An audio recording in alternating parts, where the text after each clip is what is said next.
Let's go to work. As barbers, we cut hair and fade all day. This podcast goes beyond the barber's chair and is about the rest of our story, positioning ourselves for success, avoiding costly mistakes, and continuing to grow and thrive as barbers for years to come. Join us as we look at the whole world of barbering and go beyond the barber's chair.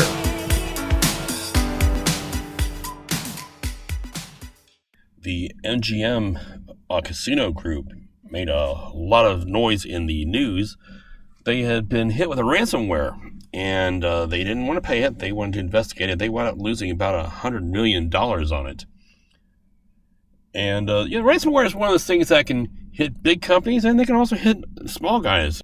Like a shop or an individual barber. Just depends on how cybersecurity is put together. There was a story of, I guess about 10 years ago, an aquarium's thermometer was used to be able to break into the network. Some of these fish tanks have very sophisticated care systems, and they operate on the network through the internet. A hacker was able to get through that. Keya'an Williams is a cybersecurity expert. He travels the world teaching people about cybersecurity and helping companies put together plans of action and implementing them to protect them from ransomware or other kinds of hackers or any kind of other problems that can come up from the computer issues. He started out in the Army as a chemical weapons specialist and then worked in the communications security for the Army Reserve Command headquarters. Since then, he has served in various IT and security positions for the Center for Disease Control. I had a chance to sit down with him for quite a bit and discuss cybersecurity and how we barbers can protect ourselves from the threats that are out there. I'm not going to try to summarize any of it. I'm just going to go straight to the interview. Ian, thank you very much for your time today. And I know you're real busy with everything, so I appreciate you taking some time to chat with us for a little bit here. I'm happy to be here. Thanks for having me. I was recently in Las Vegas about 3 weeks ago for the Las Vegas Barber Expo. And the news going around for the Uber drivers was they're talking about how downtown the casinos just seem to be a complete mishap, about the best way I know how to put it. And I remember when I was going into some of those places, they had these signs up saying, hey, sorry for situations beyond our control. We're doing things a little differently here. We're going to be doing check-ins manually. A lot of your slot machines, you got to go to the cashier's window and go ahead and just cash out manually as opposed to just doing things with the cards. I guess it was a pretty massive computer hack, it sounds like. There were 2 hacks that happened at the same time. So MGM and Caesars were both compromised. They were both compromised in similar ways. The reason that MGM was in the news was because they refused to pay the ransom. Caesars happened to have paid $15 million in ransom to the attackers. Wow. So paying the ransom caused only a few days of disruption for Caesars.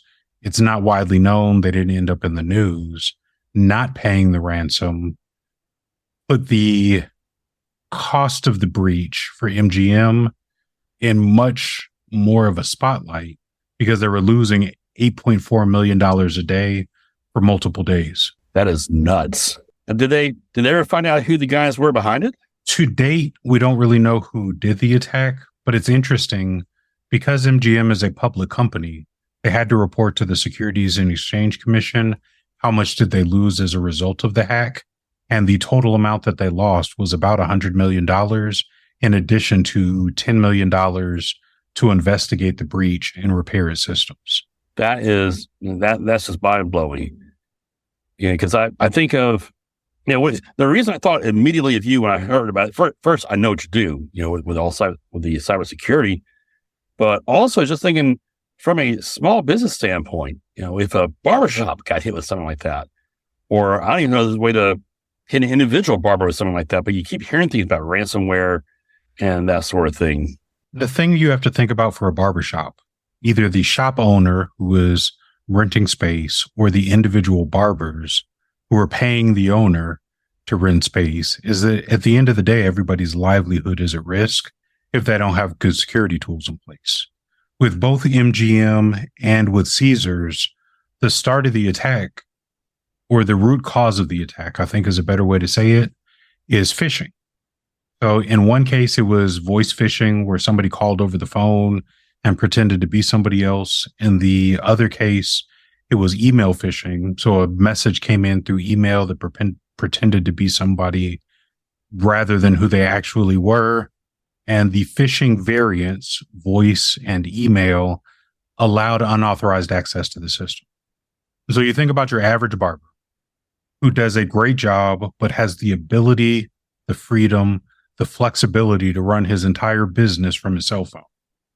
But now your cell phone offering all that convenience is also the single point of failure. And if you can be hacked because somebody sent you a text message that has a malicious link, or somebody calls you and pretends to be somebody else, and you fall victim because you're holding the phone with your ear while you're also holding clippers and scissors and mirrors and trying to be an octopus, not paying attention or not having enough awareness about the message that comes in, the legitimacy of the message, all of that puts every individual barber at risk and requires cybersecurity at the end of the day. I would love to meet the barber that's making $1.2 billion per year, I think is what $2.1 billion is the revenue that Caesars had in the second quarter from its properties. I look forward to hanging out with the barber that's making $2.1 billion, but the impact of that loss is also very significant. Because when you average out, what is the expense of running MGM as a facility and all those employees and all those costs and all that overhead, an individual barber that loses $10,000 could be as meaningful to Caesars as $100 million was, because at the end of the day, that's $10,000 that barber doesn't have in his pocket to take care of his family. Yeah, I don't know any barber who $10,000 would not be a significant impact. That's I'm not a barber. I run a regular company, but if I lost $10,000, I would not be happy about it. Oh, absolutely. Now, is there anything that can be done with these, I guess, what are they, ransomware? Is there anything that can be done with that kind of stuff?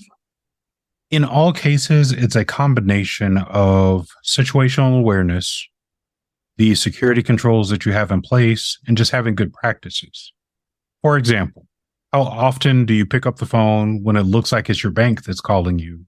And then they say they were calling to verify a wire transfer. We need you to confirm your account number and your routing number. If you don't regularly initiate wire transfers, 9 times out of 10, that's fraud. Or if you get an email that looks like it's a bank. Because I run an IT company and I look at the emails that end up in quarantine for all of my employees, most of our fake email messages are messages that tell them that they need to change their password. And then they put in their current username and their current password because they think that they have to change it. That's an easy way to give your credentials.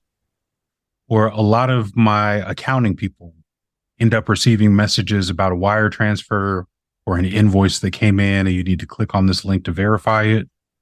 Have good accounting processes that say, if somebody's sending me money, even if it is through Venmo or Cash App, there's only one way that Venmo or Cash App are going to send you a notification that you got money or that you sent money.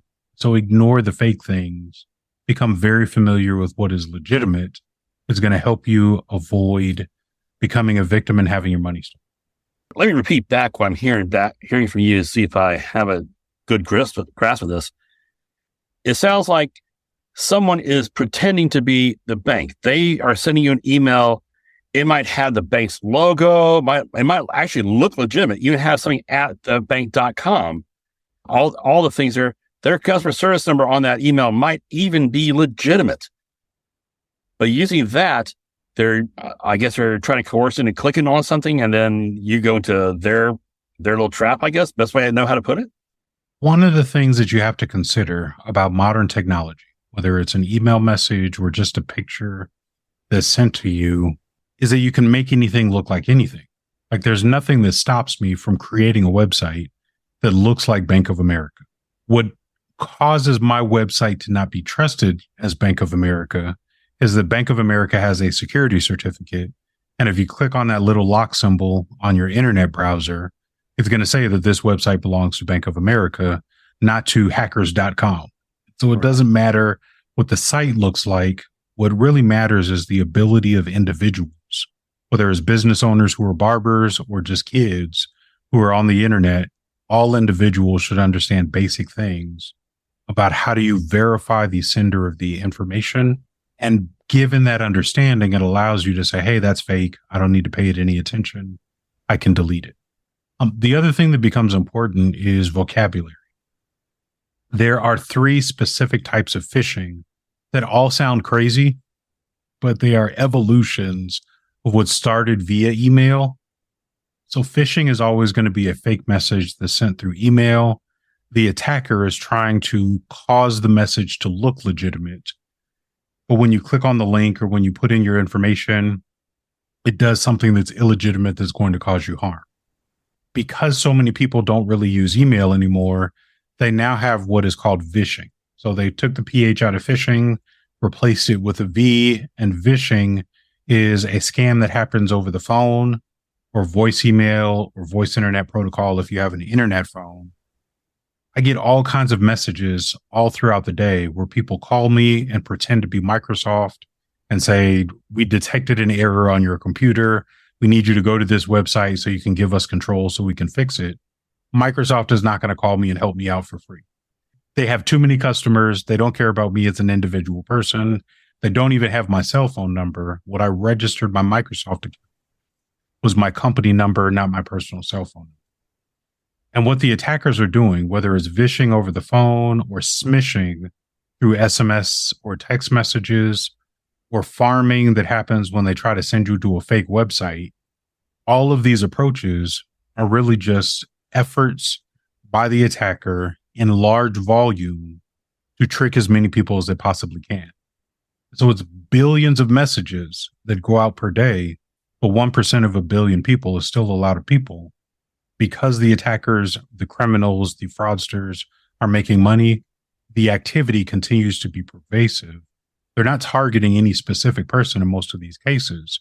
Even for MGM and Caesars, those were targeted attacks, but the technique is still going to be the same thing that they use when they're randomly just sending all the messages out there. So something as simple as clicking on a link in an email can expose the entire operation. Yeah, and I know this podcast is beyond the barber's chair, but if we think exclusively about barbers, coming from a guy that just helps protect organizations, the best thing that every barber can do to not fall victim to these things is separate your personal life from your business life. You know, if I received phone calls to verify appointments, I would have a business phone and a personal phone. Yes, it's inconvenient. Yes, it costs a little more, but the amount that you spend in having exclusive business solutions is much less than the risk of the fraud that would cause you to lose money. You know, it's just like having a business computer. If the barber does all of his business from a cell phone, then have a business cell phone that only has business apps, only has the business bank account that's on there, and then set everything up as securely as possible with multi-factor authentication and with other solutions that are going to reduce your risk of compromise. And when you're doing work stuff, use your work phone. When you're doing personal things, use your personal phone. And then you'll be in a much less risky position and have much less exposure. Are there other steps that barbers can take? I know, I'll give you an example of something which I do, and I might just be wasting my time. But a while back, somewhere along the way, I'd heard there are, I guess, bots for the lack of a better term, that would call and try to get you to say certain things so they can record them. Like if they can get you to say yes and have a recording of yes, so they can try to use that to voice verifying accounts and things like that. Am I way overthinking this thing here, or? Well, remember that it is possible. Everything is possible. Most attacks are indiscriminate, but if you know that you're dealing with a robot, then you can act like you're dealing with a robot. I never answer questions directly. Sometimes the robot calls me and tries to get me to donate to a cause, but I donate through my church. So I usually don't donate. I usually do not donate to random causes that call me on the telephone. And you know it's a robot because your phone rings and they say, hello, is this John? And what they expect you to say is, no, this isn't John. Who is this? Or who are you looking for? And I just say that I don't know who you're looking for. And I'll say it really slowly and really intensely. And the robot doesn't know what to do with that because the robot has been programmed to respond in a specific way based on specific preconceived or pre-planned triggers. Like most people answer the phone and they say, this isn't John, or they'll say something that the robot was expecting. I try to say something ridiculous. If Papa Smurf left 3 hours ago, what do you want? Right. Good old Papa Smurf. So now when someone is getting, are there basic steps that people can take with the emails or the phishing you're talking about? If it's voice phishing, it depends on your cell phone provider. I have a Google phone. I believe the same thing is set up on Apple, but I have my phone set up to screen all numbers that are not in my address. And call screening has gotten so advanced that most of those voice-based phishing messages don't even get my phone to ring because the screening app has screened it in advance. One of the super easy things to do, I did it early in my business, is you can set up a Google Voice number. And then Google Voice has an app that you install on your phone. It could be Windows. It could be a Apple. It could be a Android. But with the Google Voice, you can program all of those features. And then maybe you don't need a separate phone. You just have a Google Voice number for your business activities. You have a personal number for your personal activities, and then you program the Google Voice number to respond in specific ways to specific callers. That becomes extremely easy. The only challenge with the Google Voice number is that some of those numbers have been out there for a while, and you may get assigned a number that already received a bunch of junk phone calls, and then it could become a distraction, which is the reason that my first recommendation was just to get a actual real phone number. The bank of phone numbers that Google has available in every zip code is limited. I knew people, some guys who used to use a Google phone as their second phone number, and they were getting called all the time. It was just amazing how often that phone would call. And these guys are like in the middle of services and they're answering phones, which I'll usually just go to voicemail, but they're in the middle of service and the phones are ringing. They're still trying to deal with all these bots while dealing with the haircuts. So all kinds of stuff happening out there. You would send me an article, and I'm going to be going somewhere eventually with this here. I'm thinking here. You sent me an article about a company. I think it might have been another casino that got hacked in through their fish tank. Yes. Now that spoke volumes to me because I used to take care of saltwater aquariums, and I remember we had these controllers, and they were just basically giving an IP address into the network, along with all the equipment that they had, their sensors and everything. And through that network, they would tell the heater, all right, heat up. All right, don't heat up, automatic feeder. Okay, put some food in there, turn the lights on now, things like that. So it kind of makes sense. I can see it. But can you shed some light on how something like that happens? A couple of years ago, one of the really exciting concepts was the Internet of Things. And you had a large number of small devices that could be connected to the internet. It's how you do your home automation. I can tell the robot in my bedroom to turn on the lights, turn off the lights, turn on the TV, turn off the TV. I can even control the temperature in my house through my voice. It's like living in the Jetsons. But one of the issues with all of those very small internet connected devices is that most of them were not designed with security in mind. And everything that connects to the internet, if it's insecure, could be compromised. So as the story goes for the fish tank, this was back in 2016. Casinos have very large fish tanks. The thermometer in the fish tank matters because in the real world, different fish live in different climates based on the temperature or the salinity or all of the other attributes of the water. And so it makes sense to have a sensor in the fish tank. Conceivably, it makes sense to have a thermometer that is connected to the internet so that notices can be sent to the phone of the person that is supposed to be monitoring the fish tank. What does not make sense is to have an internet connected thermometer in the fish tank, and the thermometer is not secure, and that thermometer is connected to the rest of the casino network. And so the case for the casino that got hacked through the fish tank thermometer The issue was not necessarily that the thermometer was connected to the network. The issue was that the thermometer was connected to the corporate network, not a guest network, or not something that was isolated, or not something that was separated from the rest of the organization. You take that same idea and you apply it to a barbershop. Back when I had glorious locks and I would go to the barber on a regular basis to get it trimmed and cut and everything, you notice all kinds of things in the barbershop. You got video game machines, you have pool tables, you have TVs. All of those things are connected in many barbershops to the same network that the owner's computer is on, and the printer and the computer might have billing systems. And you imagine if all the items in the barbershop are connected to the same network. And it's a wireless network. So then the people in the offices next to the barbershop can also get on the same network. And people outside the barbershop can get on the network, and people behind the barbershop can get on the network.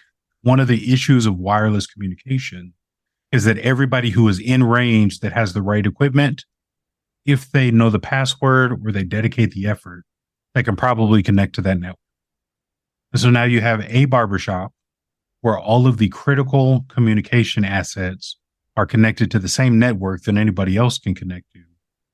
The barber who owns the shop is putting himself at risk because if he does real work on the computer, appointments, booking, financial transactions, connecting to bank accounts, or anything else, every computer that's on the network, if that computer is insecure, can see what the barber is doing, and then it allows fraud, theft, calamity, destruction, all to take place because of bad security, not because the internet is bad. And it's the same deal that happened with the fish tank. If I were the person in charge of security at that casino, that fish tank would have been on its own network, and it would not have been able to communicate on the network that had the real computers or the slot machines or the game machines or anything else. It would have been a random device on a random network, and that was the only thing that was connected. Because it is legitimate that the fish tank needs to connect to the internet, it is not legitimate that the fish tank must have access to the rest of the devices on the network. And so you just use different networks. Now, is setting up separate networks for the different equipment, is that a pretty simple thing to do, or? Yeah, I run my office out of my house. In my house, I purchased a separate wireless access point. The wireless access point that I have supports up to 4 different wireless networks. So I have company network, I have family network, I have Internet of Things network, and I have guest network. So when my children's friends come over, they're not connecting to my real network because I don't trust kids or their devices. Who knows where those devices have been? And it is not the children, but the children have been everywhere. They've been to the arcade, they've been to school, they've been to the mall, they've been to other people's houses. And the challenge in this case is that I don't want potentially compromised devices communicating on the network that I use to run my business, potentially compromising the computers that I use to run my business. And so there's a completely separate network just for guests so that they stay over there in no man's land by themselves and don't have any impact on what I really care about. So these separate networks are actually completely separate from each other. There's no bleed over at all to them, no common link at all where one can provide access to another one. They're networks on the same device, but the device has different antennas, and all of the wireless devices are logically connecting to a different network. And so you can't jump from one network to another. It's much more difficult than you would think. And if you were really paranoid, you can just get separate wireless access points and connect those to the router from Comcast or Verizon or whoever your internet provider is. I actually don't use the wireless that's provided by Comcast. I turned off wireless and then I plugged in my own wireless access point so that I can control the device itself. And I don't have to depend on Comcast to set it up properly because they probably didn't. And it's not that Comcast is malicious, but if Comcast sends out the same device to 50 million people, surely somebody has figured out how to break into it. And I don't want to have to deal with those problems. So you don't have to take what Comcast gives you. You could, or whatever company gives you, you can actually have your own hardware and go through there. Yeah, I have a wireless access point from Comcast. But the wireless access point also has 4 wired network ports in it. So I just plugged my own wireless access point into the router that I get from Comcast. What happens in that case is that Comcast is responsible for the internet up to their device. Everything else beyond their device, they don't provide any support for. But YouTube is a wonderful thing. Everything you need to know about how the world works, there is a video on YouTube that explains how to set up networks, how to set up wireless access points. The vendor probably has instructions that tell you how to connect your separate wireless access point to your home router. And so there's lots of information on there, but this information becomes valuable, especially if you put it in the context of a barbershop. The barber should have a network for guests and then have a separate network for things that are exclusive to the owner of the shop to make sure that those devices are separated from thousands of people that are coming in and out of the barbershop each month. If you had a problem, who do you know? How do you know who did it? You don't. And so you want to set something up where the problems don't matter because it doesn't affect what's most important to the barbershop. One thing is I've seen in a few barbershops is guys would have this Roku stick or a Fire Stick or something like that, and they would use the internet to access any movie or any TV channel anywhere around the world. And it just seems to me like that would just be asking for trouble, having something like that in there. Maybe not. I don't know. But if they have the TV, I guess the TV and that stick on its own network away from everything else, anything could go into that stick without affecting the rest of the shop. Am I understanding that correctly? The thing that I want people to take away from the conversation is put untrusted devices on untrusted networks and put the things that you care about on a isolated network that doesn't have much going on. It's going to be much safer. And so that Roku device or that Fire Stick or whatever is the device that they're using is not really a trusted device. It shouldn't be on the trusted network. Okay. Now, when we talk about access to all movies, there's also issues with piracy. So maybe the barber doesn't want to have that device on a network that's named after the barbershop so that you can at least claim ignorance or say that it wasn't me like Shaggy. Right. Yeah. You'd love to think that kind of stuff doesn't happen, but I've seen it happen out there. David, I probably haven't spent as much time in barbershops as you have, but I have been in a barbershop. And I do know some of the interesting things that happen. But if we focus exclusively on security, we'll leave privacy or piracy for another conversation. A good principle for security is to separate devices based on how important they are to you and the organization. I really don't care that much about my smart TV. My smart TV is on a different network in my home office than my real work computer, because something can happen. The smart TV is less likely to get hacked, and the impact on my business is much lower if it gets hacked. But I absolutely have my work computer on a secure network. I've turned on all the security features. The firewall is on. I block all of the communications that aren't necessary. I don't allow my children to do gaming on the same network that I do my business on. Everything that I can possibly do to reduce risk for my business activities has been done on the business network. And then because my wife is not at all a technology person, the regular network for the TVs and for the smart home devices is easy to use. You just plug it in and it works. And you don't have all of the challenge that security adds in places where it doesn't really matter. If someone is, say, opening a barbershop, or they're looking and say, hey, I want to make some changes, make sure I'm protected. Because my guess is, as a barbershop owner, if something goes wrong in their shop with their network, so they're the ones carrying the bag for it. That's what I would gather. What steps would you recommend they take? If they just want to go ground up and say, all right, let's fix this whole thing and make it what it needs to be to protect everybody. One of the cool things that the owner of the barbershop has the opportunity to do is go old school and run wires. Wireless is easy, but it is not the most secure approach.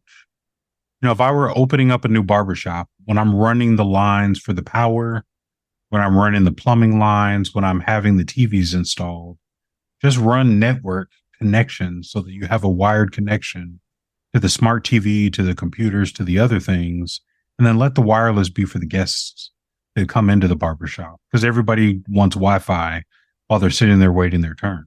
A wired network is going to be easier. It's going to be more secure. People aren't just going to walk up and unplug your TV, unplug in their laptop and start hacking away in front of everybody. And so it identifies a very simple step that's going to help. If the barbershop is already standing, you're not reconfiguring the walls, you don't have access to the frame of the building. If you are going to use wireless, I recommend different wireless access points, one for customers and one for the business. You might even consider that if Comcast or Verizon or AT&T or your provider is running the internet for the business, they're going to put a physical access point somewhere in the barbershop. Maybe you just connect your computer directly to it via a wire instead of using wireless, and the access point is sitting right there on the desk. A wired cable from Home Depot or Best Buy or pick your favorite electronics store is going to be less than $15 to give you peace of mind that you have a direct connection to the internet rather than trying to do it over Wi-Fi where other people can hack it. So the actual hardwired networks, they're not going to be hacked like a Wi-Fi would be, if I'm sharing that correctly. Completely different approaches. Okay. And I guess to your point, when you said they'd actually have to plug into the network itself to make that happen. So they might be taking out the TV or taking off your POS or your main computer to get in there. Yeah. The other thing that I'd highlight is that if you are going to use wireless, make sure it's not a weak password and rotate the password periodically. If you always have the same password and your password is 1234, you might as well not have a password. So Right. pick something that is going to at least slow people down. Okay. What about like when barbers come in with their own phones and maybe we're taking payments like Cash App or Venmo or however we're taking them? Say it's like a booth rent situation where they pay their rent to the owners and everything else gets processed by them. Are there specific things that can be done to protect the wireless network besides just telling everyone they can't use Wi-Fi? What I would tell a barber who is running his business from his cell phone is to not connect to Wi-Fi. Spend a couple of extra dollars and get an unlimited cellular plan. And then you don't have to worry about the security of the network in the barbershop because everything is happening on the cellular network, which is also much more secure. There's a lot of things that barbers can do on their own. Some things where they can go to YouTube and try to figure things out.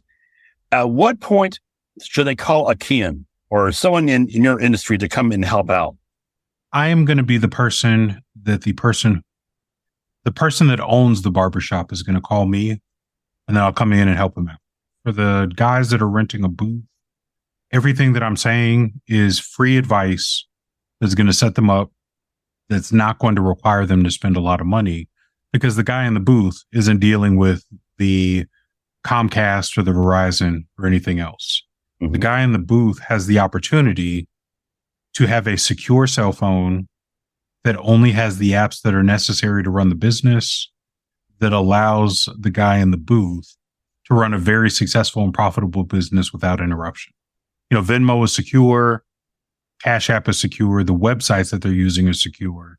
So it really just comes down to awareness. Don't fall for fake emails and fake phone calls. But for the most part, those transactions are going to go through without any problems.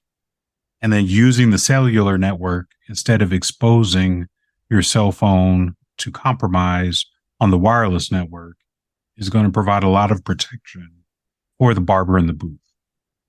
For the guy that owns the entire shop, the sooner you have the conversation, the better. Because there are design decisions about where do you put the wireless access point? How do you separate them?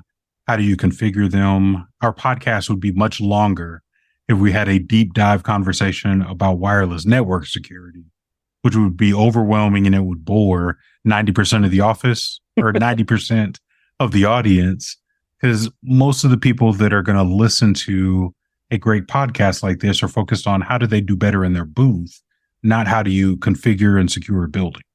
Mm-hmm. But it's for the people that want to configure and secure the building that I would be the right person to talk to, because the placement of different devices, the amount of power generation in the antenna signal, the security protocol that you use when you set up security, and even all the decisions about remote access and firmware updates and patches, that's for the person that owns the building. That's a good conversation. But for the guy in the booth, we just want to make sure that good, common behaviors and practices that apply to everybody, whether you're a barber or just a regular person that sits behind a desk getting fat like I do. The regular everyday person stuff is valuable. It's free. It's easy.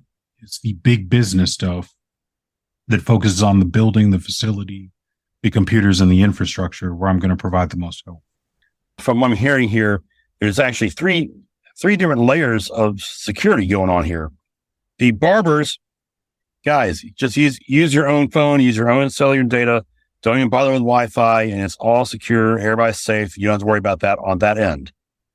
Have a public Wi-Fi available for the clients, and have that just be just clients. That's all that is. Y'all do your thing while you're in the shop there, and then have a separate network or networks for all the things in the shop, like the POS system, the shop computer, or anything else that needs to be done through the shop itself. Yes. Okay. Got it. Dave, you make a good student. You listened well and you got it right. It's that last part. That's one of the reasons why I like to repeat things back to make sure I'm actually understanding it. Because if I'm understanding what's being said, it's much easier for me to have the conversation with somebody else or to carry the conversation through with you as well. So it definitely helps out. Yeah, you mentioned the point of sale system. That is another one of those examples where people don't pay a lot of attention. When you go into a retail store, most of those POS systems are wired. They're not wireless. There's a reason that they're wired, because it cuts down on fraud and it cuts down on hacking. It stops people from stealing information.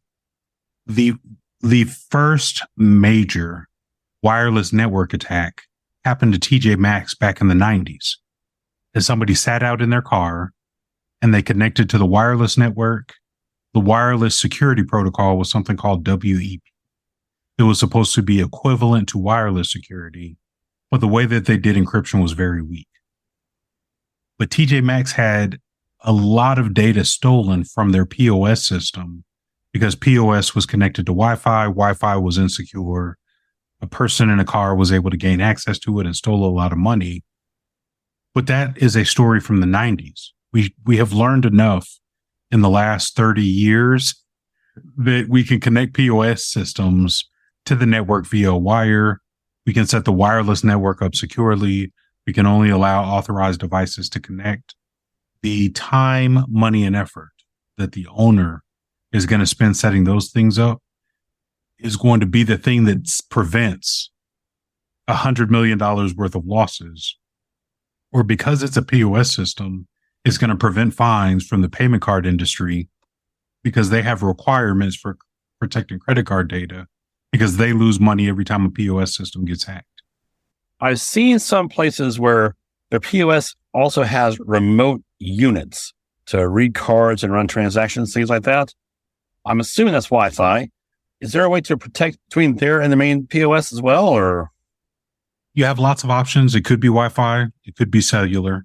It just comes down to how you're setting up the security protocols, which goes back to our earlier conversation. You want to use strong encryption for the wireless connection. You don't want to use a shared password for your POS because if somebody guesses it, you're in trouble. You don't want to have your point of sale systems on the same network that your guests and every random stranger that walks by is connecting to. That would be a dedicated network, whether it's wireless or wired, that is configured properly, that is secured appropriately, that is going to prevent unauthorized access, which is going to be for the benefit of the owner.